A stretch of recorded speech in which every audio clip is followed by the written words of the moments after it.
impartiendo hoy día el curso de oftalmología. Vamos a hacer la última clase. Yo tengo la clase de conjuntiva córnea y esclera. Un poquito amplio, pero vamos a tratar de hacer patologías más comunes que ustedes van a poder manejar en su día a día.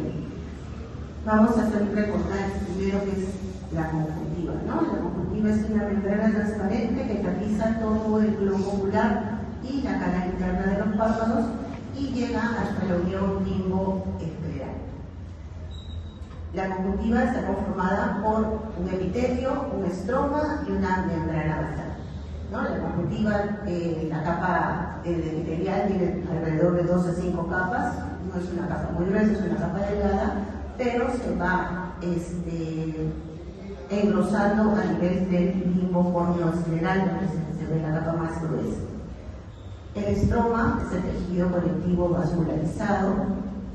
La vascularidad va a venir de las arterias ciliares, por eso es que ustedes van a tener cuando tengamos patologías inflamatorias, infecciosas, vamos a ver que el ojo tiene que infectarse por una hiperemia conjuntival bastante marcada.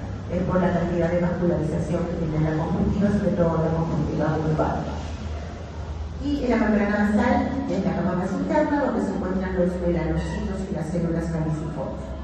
Los melanocitos, de acuerdo a nuestro grupo étnico, a nuestra raza, vamos a tener pues una determinada cantidad de melanocitos.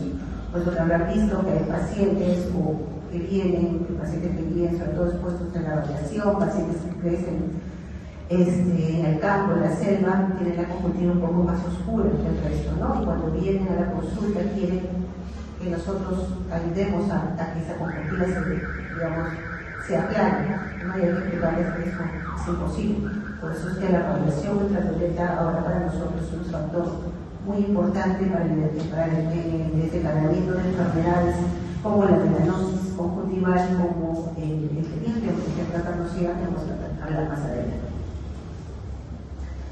En la conjuntiva tenemos células, sobre todo células encargadas de la producción de mucina, que van a contribuir a la lubricación del globo ocular, ¿no?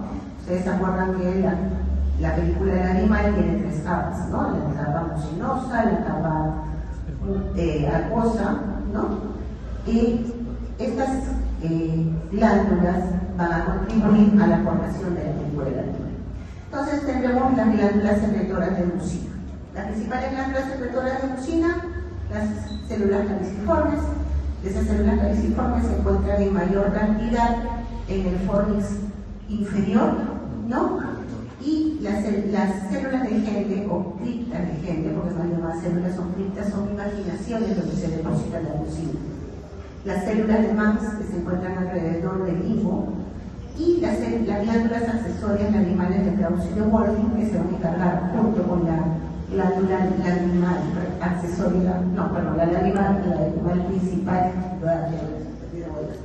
la glándula lagrimal principal va a formar la capa acuosa de la película lagrimal. La inervación va a estar dada por la rama oftálmica del clitóparo.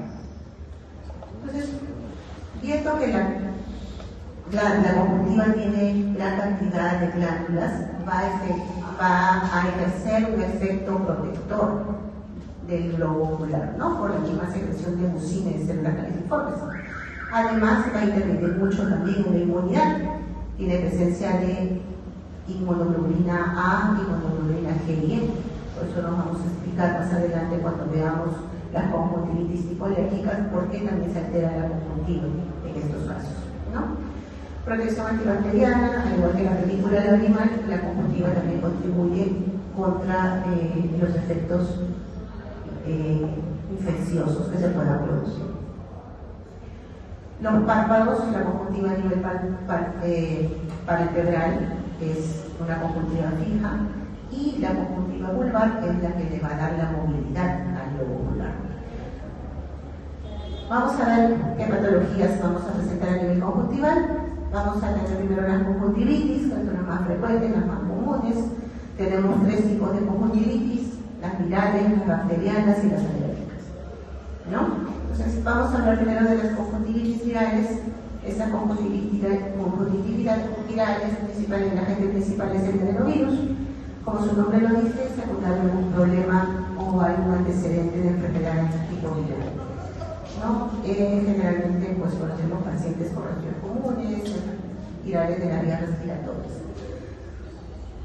No se caracteriza por tener secreciones abundantes, como vamos a ver ya las bacterianas. En este caso, lo que marca es la hiperemia y el actineo, ¿no? El proceso inflamatorio que se va a producir a nivel de la conjuntiva, la presencia de folículos, como ven, si ustedes, sobre todo en el tarso superior, cuando ustedes se vierten el párpado, van a ver la cantidad de folículos que se localizan en el tarso superior.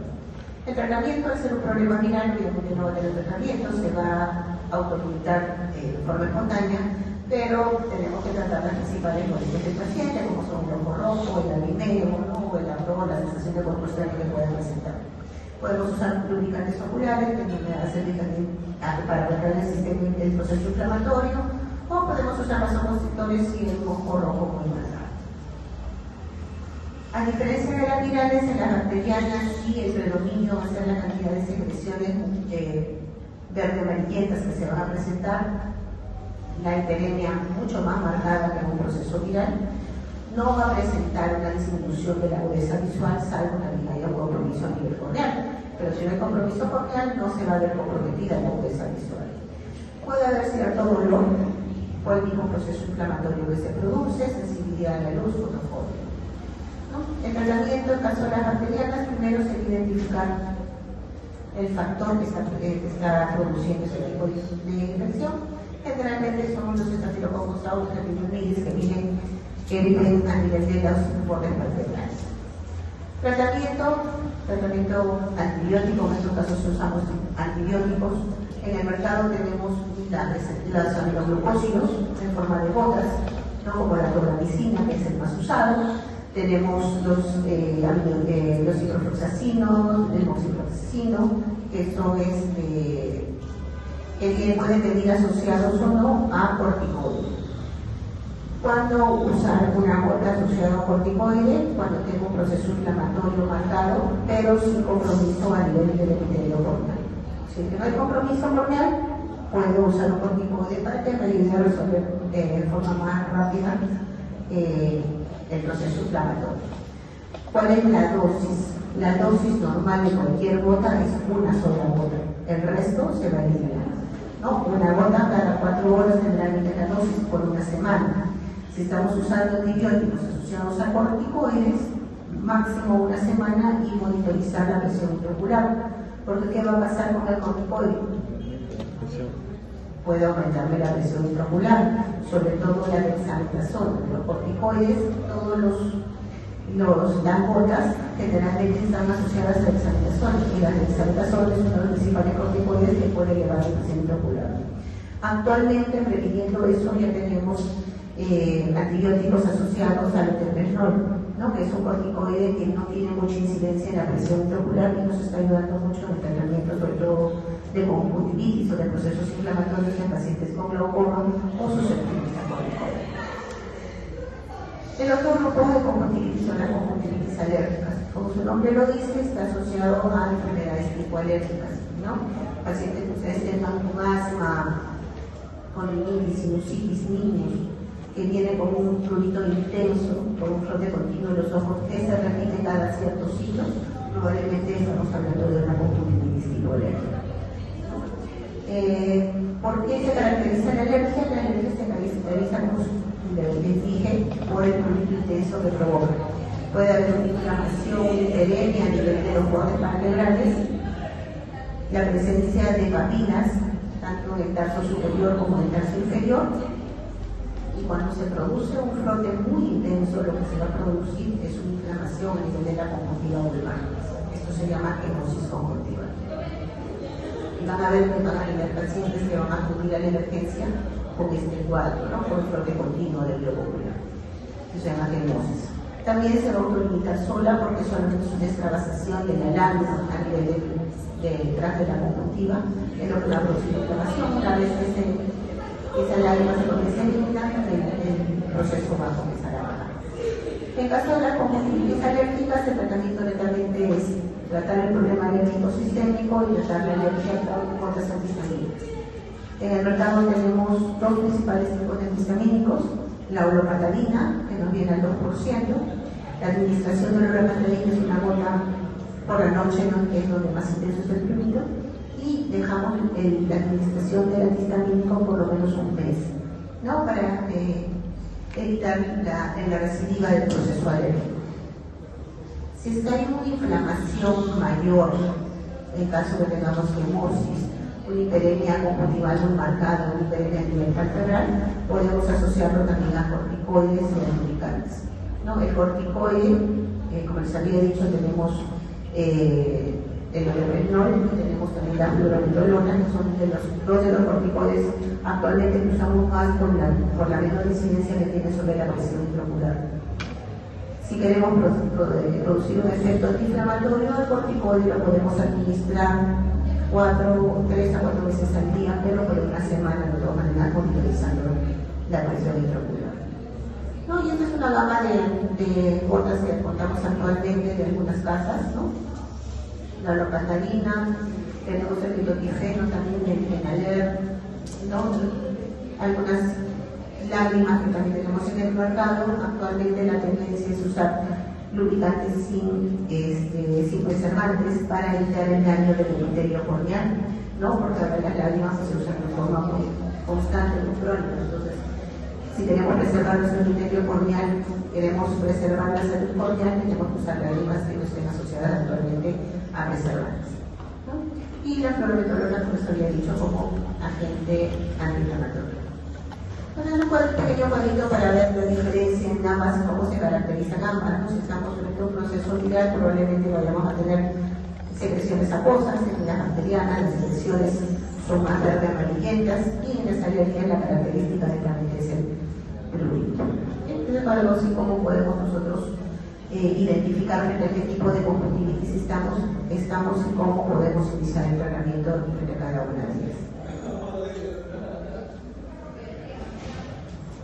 Otra patología también que van a presentar frecuentemente y que la van a ver frecuentemente es la hemorragia conjuntival. ¿Por qué se produce la hemorragia conjuntival?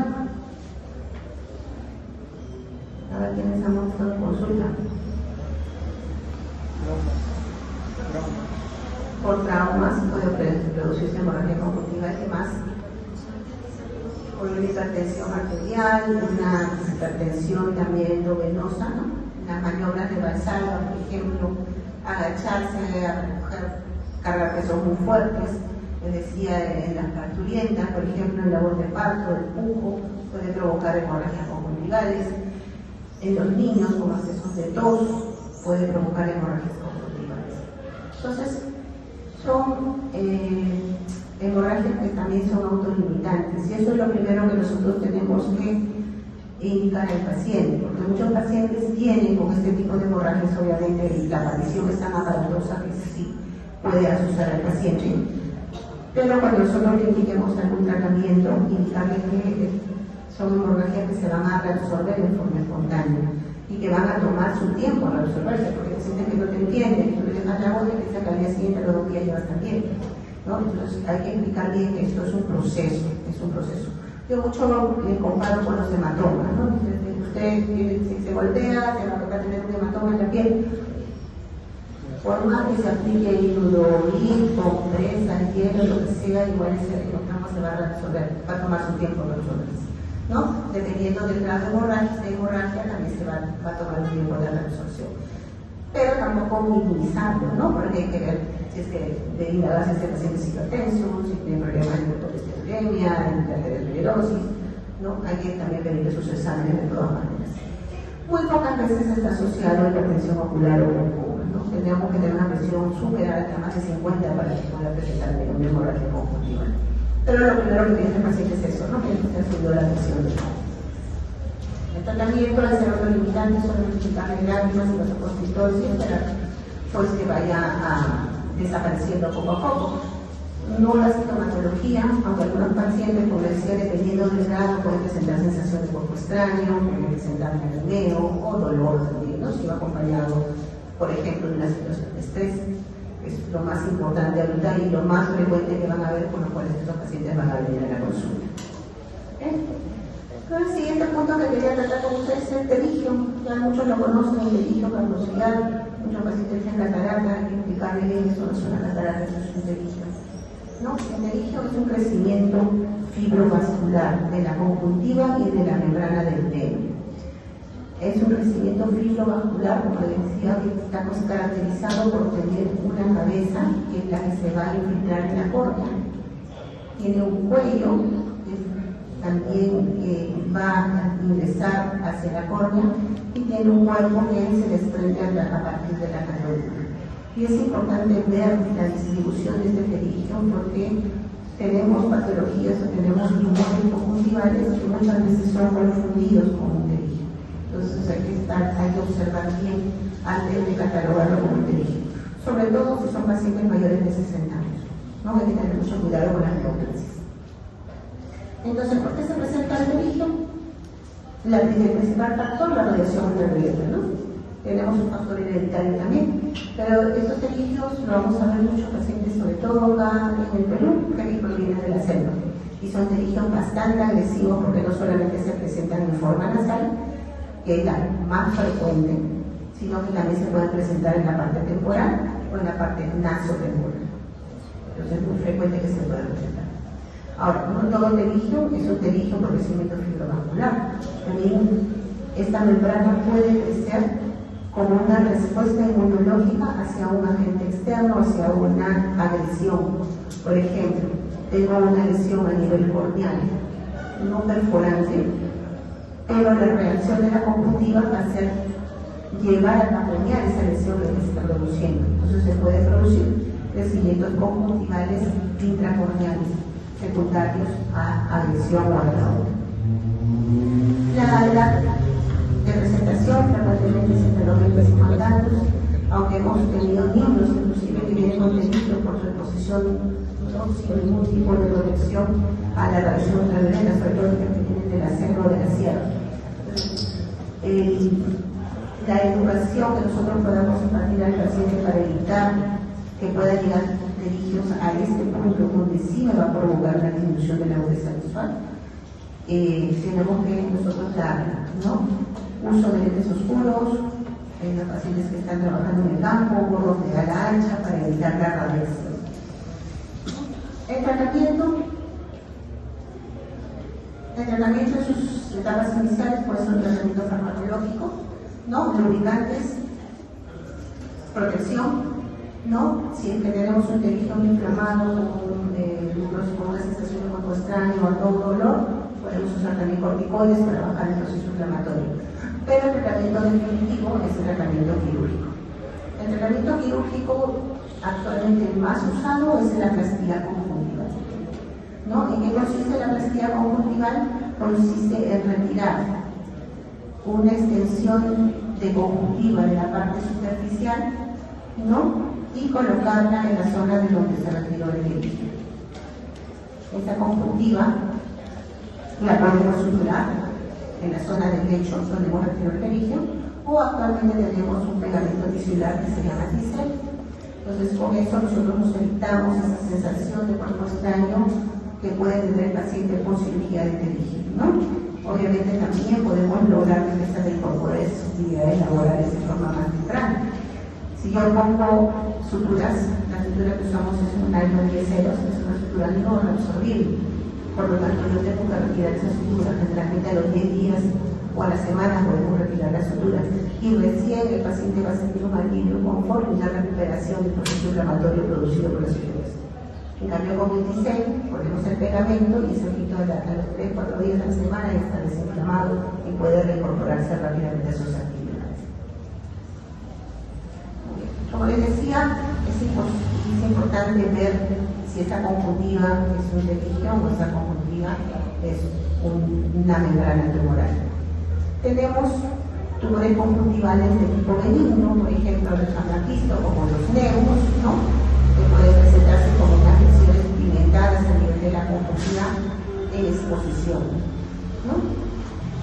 La conjuntiva, si se van a dar cuenta, la conjuntiva que está por debajo de los párpados es una conjuntiva menos pigmentada. Las conjuntivas más pigmentadas serán las conjuntivas por exposición, por eso es importante el tratamiento preventivo, ¿no? ¿Qué más tenemos? La presencia de angiomas. Han visto que tienen ojos pacientes con ojos rojos crónicos. También se puede presentar el crecimiento de vasos a nivel de la conjuntiva, ¿no? Que me va a provocar la formación de esos angiomas. Tenemos los dermoides. Los dermoides son pequeños tumores o teratomas que son benignos, pero se forman durante la etapa de gestación. Estos dermoides generalmente crecen a nivel de la zona temporal superior y pueden presentarle también característicamente algún otro tipo de síndrome, en síndromes congénitos, como el síndrome de Goldenberg puede presentar este tipo de dermoides, ¿no? Tenemos la formación de granulomas. Estos granulomas se forman en respuesta ante un biógeno, en respuesta ante una agresión conjuntival. Por ejemplo, tenemos la formación de granulomas, como decía en la siguiente línea, cuando trasplantamos la membrana conjuntival temporal hacia la zona nasal, por ejemplo, en este origen, y no supuramos bien y queda alguna zona de no adherencia, puede formar en respuesta donde se puede formar un granuloma. Son tumores conjuntivales de tipo benigno. No, habíamos hablado de las melanosis también conjuntivales pigmentadas, ¿no? Por ejemplo, estos Neus X, que son productos solamente de la, son de nacimiento, son niños, ¿no? Y van a haber muchos niños, como mencioné, también son tipo raciales, ¿no? Gente con mayor cantidad de melanocitos, porque es más oscura, van a tender a formar este tipo de melanosis, ¿no? O también la melanosis perilimbar, ¿no? Que es muy característica también en pacientes que están expuestos a radiación o pacientes de tez más oscura. Pero tenemos también tumores que pueden ser benignos o pueden ser malignos. En caso de los tumores benignos podemos encontrar la neoplasia conjuntival intraepitelial, ¿no? Que si ven acá su formación, también penetra a nivel de la córnea sobre el limbo, pero no tiene esa imagen característica de un tejido, ¿no? No hay un tejido fibrovascular que lo esté acompañando, sino es un crecimiento que nace netamente del limbo corneoescleral. Es un tumor benigno, pero al riesgo de malignizarse hay que extraerlo de forma quirúrgica y llevarlo a patología. Y tenemos el carcinoma de células escamosas. Esto es un tumor maligno, también de crecimiento bastante rápido y agresivo. Se produce también por exposición a la radiación ultravioleta. Y en estos casos, sí, pues la resección tiene que ser completa, sin dejar bordes libres para evitar la recidiva de ese tumor. Muy bien, hemos terminado la parte de conjuntiva. ¿Hay una pregunta en conjuntiva?